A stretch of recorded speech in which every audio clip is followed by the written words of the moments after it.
తెలంగాణ వ్యాప్తంగా వర్షాలు కురిసే ఛాన్స్ ఉందని వాతావరణ శాఖ తెలిపింది. మరో 4 రోజుల పాటు వర్షాలు కురుస్తాయని అప్రమత్తంగా ఉండాలని హెచ్చరించింది. ఇప్పటికే మెదక్, సిద్దిపేటల్లో కురిసిన వర్షానికి పలు ప్రాంతాలు జలమయం కాగా పలు గ్రామాలకు రాకపోకలు నిలిచిపోయాయి.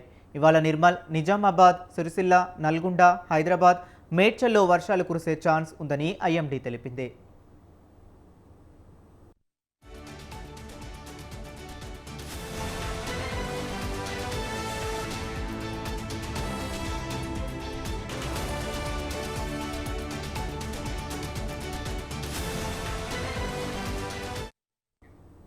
తెలంగాణ వ్యాప్తంగా వర్షాలు కురిసే ఛాన్స్ ఉందని వాతావరణ శాఖ తెలిపింది. మరో 4 రోజుల పాటు వర్షాలు కురుస్తాయని అప్రమత్తంగా ఉండాలని హెచ్చరించింది. ఇప్పటికే మెదక్, సిద్దిపేటల్లో కురిసిన వర్షానికి పలు ప్రాంతాలు జలమయం కాగా పలు గ్రామాలకు రాకపోకలు నిలిచిపోయాయి. ఇవాళ నిర్మల్, నిజామాబాద్, సిరిసిల్ల, నల్గొండ, హైదరాబాద్, మేడ్చల్లో వర్షాలు కురిసే ఛాన్స్ ఉందని ఐఎండీ తెలిపింది.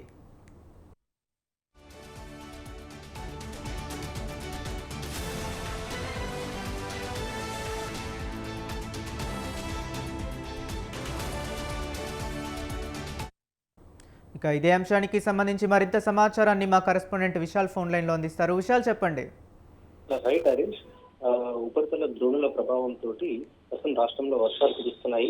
నిన్న తెలంగాణ వ్యాప్తంగా కొన్ని జిల్లాల్లో భారీ నుంచి అతి భారీ వర్షాలు కురిశాయి. ముఖ్యంగా మెదక్, ములుగు ఈ జిల్లాలో ఎక్కువ వర్షపాతం నమోదైంది. ములుగు జిల్లాలో 21 సెంటీమీటర్ల పైగా వర్షపాతం నమోదైంది. అదేవిధంగా మెదక్ లో 17 సెంటీమీటర్ల వర్షపాతం, రంగారెడ్డి జిల్లా యాచారంలో కూడా 17 సెంటీమీటర్ల వర్షపాతం నమోదైంది.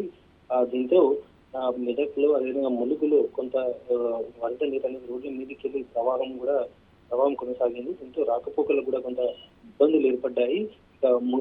గత కొన్ని రోజుల క్రితం మెదక్ లో ఎక్కువ వర్షాలు పడ్డాయి. అక్కడ కొంత తీవ్ర ఇబ్బందులు ఏర్పడ్డాయి. ఆ ఇబ్బంది నుంచి తేరుకునే లోపటే మరోసారి నిన్న ఎక్కువ సెంటీమీటర్ల వర్షపాతం మెదక్ లో మళ్ళీ నమోదైంది. అక్కడ కొన్ని రోడ్ల మీద ఉన్న షాపులలో కూడా నీళ్లు చేరిపోయాయి. కొంత మళ్ళీ అంటే ఒక ఇబ్బందుల నుంచి చేస్తున్నప్పుడు మళ్ళీ వర్షాలు పెద్ద ఎత్తున రావడంతో అక్కడ మెదక్ జిల్లా ప్రజలు కొంత ఆందోళన చెందుతున్నారు. ఇక ఈ రోజు రేపు మరో 2-3 రోజుల పాటు కూడా మోస్తారు నుంచి భారీ వర్షాలు తెలంగాణలో పలు జిల్లాల్లో పడే అవకాశం ఉందని వాతావరణ కేంద్రం సూచించింది. గ్రేటర్ హైదరాబాద్ లో కూడా నిన్న ఎక్కువ సెంటీమీటర్ల వర్షపాతం, మనకి 8-9 సెంటీమీటర్ల వరకు కూడా నిన్న కొన్ని చోట్ల నమోదైంది. హైదరాబాద్ లో కూడా ఎక్కువ సెంటీమీటర్ల వర్షపాతం అక్కడ నమోదవడంతో ఆ జాతీయ రాజధాని విజయవాడ హైవే మీద ఆ వర్షం నీళ్లు నిలిచిపోయి కొంత ట్రాఫిక్ అంతరాయం ఏర్పడింది. అదేవిధంగా ఈ రోజు కూడా గ్రేటర్ హైదరాబాద్ లో అదేవిధంగా తెలంగాణలో మోస్తరు నుంచి భారీ వర్షాలు పడే అవకాశం ఉంది. కొన్ని చోట్ల తేలికపాటి వర్షాలు కూడా ఉంటాయని వాతావరణ కేంద్రం సూచించింది. హరీష్, ఇక భారీ వర్షాలకు సంబంధించి సీఎం రేవంత్ అధికారులను అప్రమత్తం చేశారు. ఎప్పటికప్పుడు భారీ వర్షాలు కురిసి ప్రజలకు ఇబ్బంది పడకుండా చూసేందుకు అన్ని జాగ్రత్తలు కూడా తీసుకోవాలి. ప్రజలకు ఇబ్బంది కలగకుండా ఎప్పటికప్పుడు కింది స్థాయి అధికారులను అప్రమత్తం చేస్తూ వారిని ప్రజలకు ఇబ్బంది రాకుండా చూసుకోవాలని కూడా సీఎం రేవంత్ అధికారులకి ఆదేశాలు జారీ చేశారు. Harish, okay, right. హైదరాబాద్ సహా రాష్ట్ర వ్యాప్తంగా భారీ వర్షాల నేపథ్యంలో అధికారులతో సీఎం రేవంత్ రెడ్డి ఎటువంటి సూచనలు, ఆదేశాలు జారీ చేశారు? ముఖ్యంగా భారీ వర్షాలు పడ్డప్పుడు కొంత లోతట్టు ప్రాంతాలు నీట మునుగుతాయి. కాబట్టి ఆ లోతట్టు ప్రాంతాలలో వరద నీరు ఎక్కువగా చేరే అవకాశం ఉన్న పరిస్థితులను పరిశీలించి వారిని పునరావాస కేంద్రాలు తరలించడం, దీంతో పాటు ఒక వరద ప్రవాహం వల్ల కొన్ని రిజర్వాయర్లు అదేవిధంగా కాలువలు పొంగి పొర్లుతుంటాయి.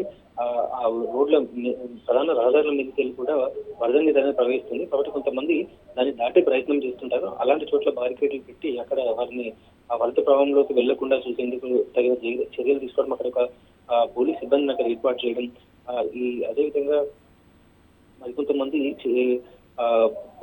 పొలాలకు పశువుల కాపర్లు కొంత గడ్డి మేపడానికి అట్లా వెళ్తూ ఉంటారు.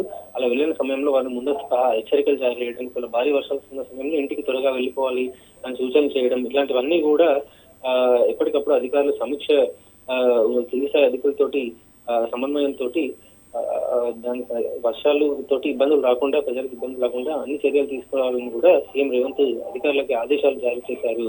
Harish, okay, right. Thank you Vishal.